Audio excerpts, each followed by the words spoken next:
meet the company via Zoom and give this presentation. And the person I went to help me with it via Zoom was Tom, and he's the one that you would always go to. And I remember just a few months ago thinking, I need to get some help with this presentation, and he's not there to do that anymore. But I'll tell one more little anecdote. So my husband, some of you know him, Andrew Dent, he's Australian. I've seen Andrew cry twice in the 30 years we've been together. And the second time was when we found out Tom had cancer.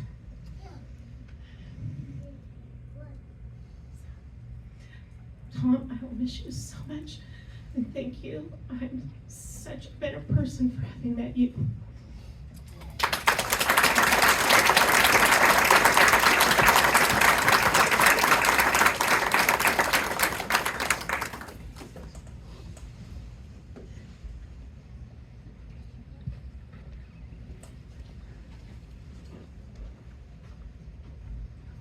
Hi everyone, my name is Ken Wilner.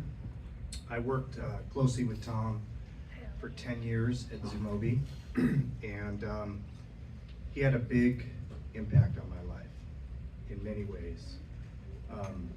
As a mentor, as a business partner and board chairman, as an advisor, both business advisor and life advisor many times, as a good listener, and more than anything, as a trusted friend. Tom was one of one. They broke the mold. I've never met anyone like him before or since.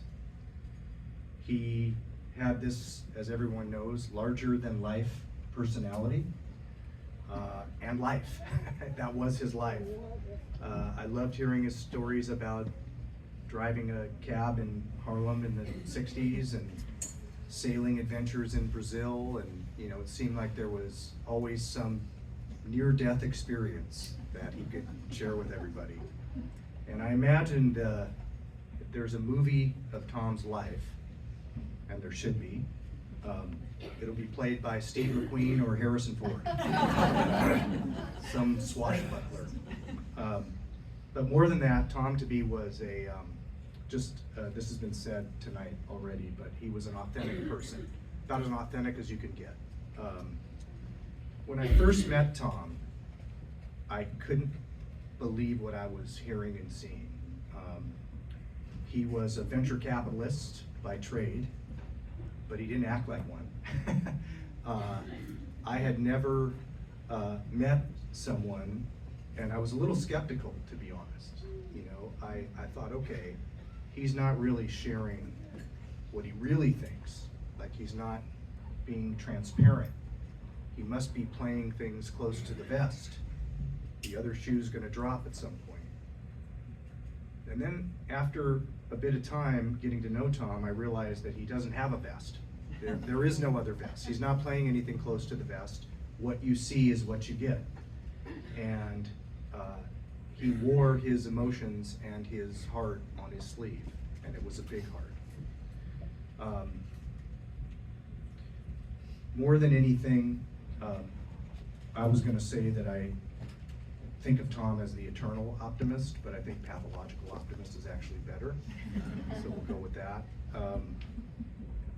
He used to say to me, and I was a new CEO, I was a first-time CEO, didn't know what I was doing, and he gave me a lot of coaching. And he used to say that, I used to wonder, like, why is he sticking around so long in this company? Like, if things aren't going well, like, why is he sticking it out? Why is he believing in me? Why is he continuing to hang around and do this? And he used to say that his not giving up was his character flaw. He used to call it a character flaw. And I'm here to say that if that's a character flaw, we can all use some of that. He never gave up on people, he never gave up on companies. And I'll never forget that about him. And I can imagine conversations with him. We've all been there, but we can imagine when things aren't going well, and I envision a conversation with Tom, which I'm sure I had. Hey, Tom, you know, the numbers aren't good this quarter. You know, we're gonna have to cut back. Maybe we're gonna have to reduce our space, reduce our staff. And what he would probably hear is, so you'll be saving on rent then.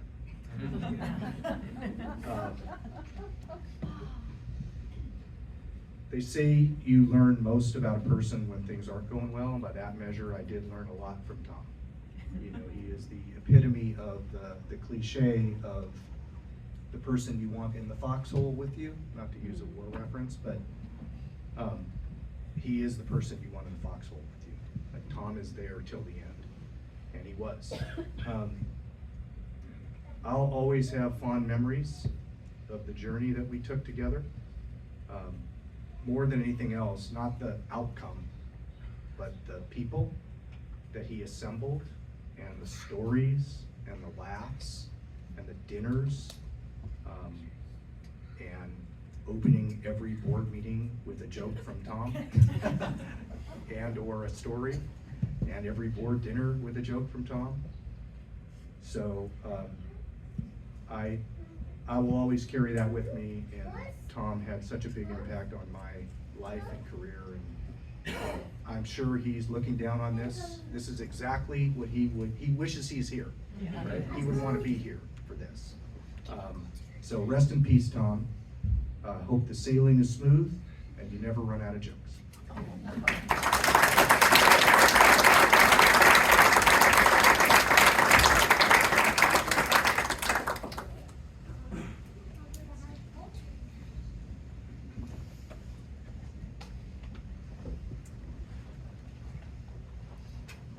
Good evening, everyone. My name is Andrew Grenville. I knew Tom and Janice through Decatur.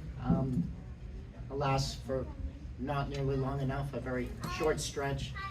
I had the honor and privilege to be able to take Tom back to Portland by airplane after Alex and Will's wedding. And I just wanted to share a little vignette of that incredible time together with Tom. Looking out as we flew out of Decatur, looking out the Strait of Juan de Fuca, Victoria, where he headed out on the big Tamawi race, and reliving that in that moment, looking out and seeing this and the wonder in his eyes, thinking back, hearing from him about the teams he had assembled to sail.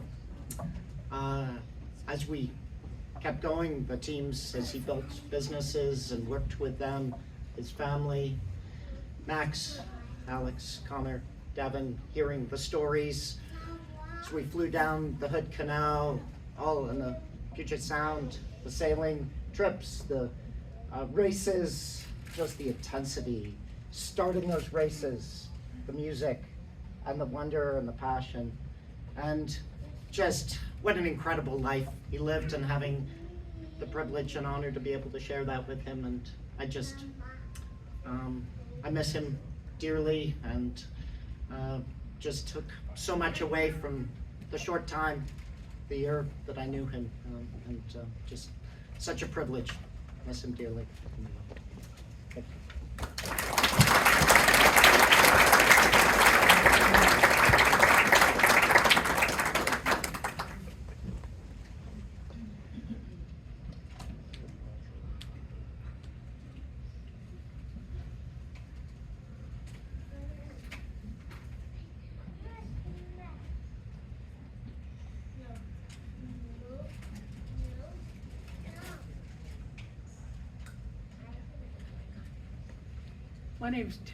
My name is Terry Lee, and I became a little bit acquainted with Janice and Tom through their connection with Phil and Susan Sherburne and Decatur Northwest. But I just wanted to say, the first time I met Tom was in a little breakfast booth in California when we were having a wine tasting with the Sherburnes, and and I had never met Tom before, but either he or I started telling a joke, and you know, the game was on at that point. It was like, back and forth, back and forth. He'd tell a joke, I'd tell a joke. And I ran out of material a lot sooner than he did. I knew he was my senior right away. And there was one joke that he gave me to use that I really enjoyed having since then. It's again about, I think it was Uli and Lena, the Scandinavian couple. And Uli was fed up with Lena because she would never ever go on a cruise with him for their anniversary. And he really, really, really wanted to go on this anniversary cruise. And she says, Uli, I can't go on the cruise. I don't know how to swim. I'll drown. And I'm sure I'm doing a disservice to Tom's ability to imitate accents. But anyway, so Uli says, Lena, you won't drown. They have a life jacket for you and the lifeboats. If the boat goes down, you'll be perfectly fine. And she says, no, it's too scary for me, Uli. And he says, well then fine. I will go on the anniversary cruise by myself. I've been waiting too many years for this. And so she says, well, all right, I'll go with you, Uli, just this one time. So they got tickets for the cruise, and they were walking down across the gangplank to get on the ship, and poor Lena was shaking with fear and saying, Uli, I think I'm going to fall. I can't help myself. And he says, you'll be fine, Lena. Just hold on to the ropes. So they get on the boat, and Lena says, Uli, I forgot my hearing aids. I can't go on the ship with no hearing aids. I can't hear anything. And he says, well, you don't need to hear anything, Lena. You just lie on the deck chair and eat your crumpets. So Lena says, well, all right, Uli. And but don't leave me. And so they finally get squared away in their stateroom, and there's a little time left before dinner. And Uli says to Lena, all right then, Lena, oh, pardon, because they had two bunks, one above the other, in the stateroom.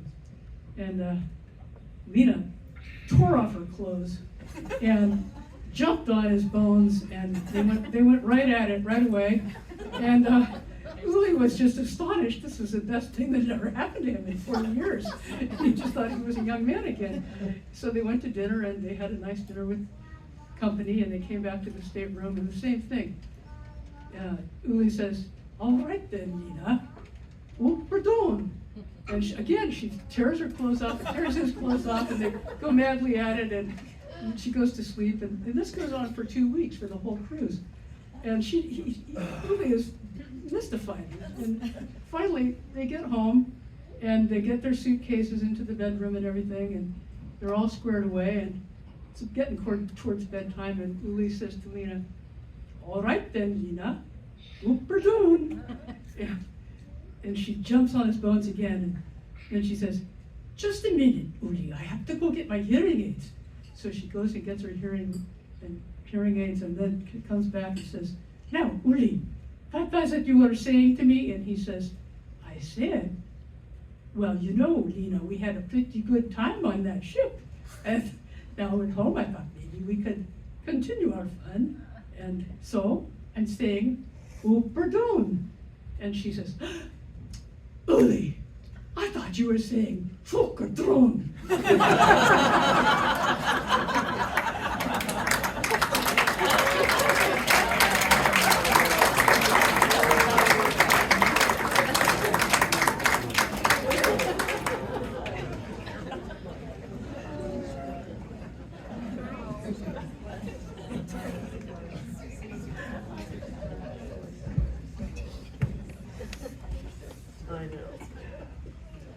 All right, so I am officially going to close this out. So if anybody wants to speak who hasn't spoken, don't worry about delaying or interrupting me. You can come up now. But if not, I'll get to my final remarks, and I will try to keep them short. Like my dad, you put me in front of a microphone and a captive audience, and sometimes I can stay here for a while. But for those of you who don't know me, I'm Connor Huseby. I'm Tom Huseby's oldest child. And mostly I want to take this opportunity to express my gratitude and thanks, and to a couple different people. or groups of people. First, I want to thank my stepmother Janice and my sister Alex. They are largely, and I mean really largely, responsible for putting this whole event together, thank you, Stella, for putting the books together, for gathering stories. For all of this is because of Janice and Alex, and I want to thank them for that. But the people I really want to thank are all of you who are here tonight, and others even before this. Because as I'll explain to you, you've all allowed me to see the essence of my father more clearly than ever. There are a lot of things I could say about my father. I could talk about how bright he was. I could talk about how hardworking he was. I could talk about what a great sense of humor he had. I could talk about what a great storyteller he was. But like some of you said, more than anything, my dad was this pathological optimist who always saw the best in others, always saw the world as overflowing with abundance and opportunity, and more than anything, just wanted to help support and champion other people's successes. You know, throughout my life, my father was incredibly supportive of his children and, of course, other close family members. He supported us financially, paid for our educations. But more than that, he believed in us and wanted us to know how much he believed in us. He took a genuine interest in each one of our own endeavors and careers in ways I never could with his. He'd start talking about money and eyes would glaze over. But he was genuinely interested in all of our careers. He'd come watch me in trial or ask me about my latest case and offer his wisdom and input, and always with sincere interest and while emphasizing how impressed he was with my work and how he was certain I would succeed. And he did that with all of us, all of his children. His optimism, his interest, his faith in us, and his sincere desire to see us succeed was contagious, and it was empowering. He was our champion. But what I've learned since his passing from all of you, is that he was a lot of people's champions. He was kind of everyone's champion. And it's been really incredible to hear those stories. I've received lots of emails, lots of text messages. I've read Facebook comments, things said in the newspaper when they wrote up his obituary. From people who knew my father and who said my father helped them, that he believed in them, that he had encouraged them, that he had mentored them, that he gave them a chance, and particularly women in the world of business, that he reached out and made sure that they had an equal opportunity. That he gave some Mexican kid fresh out of college a chance. Thank you, Jorge, for that story.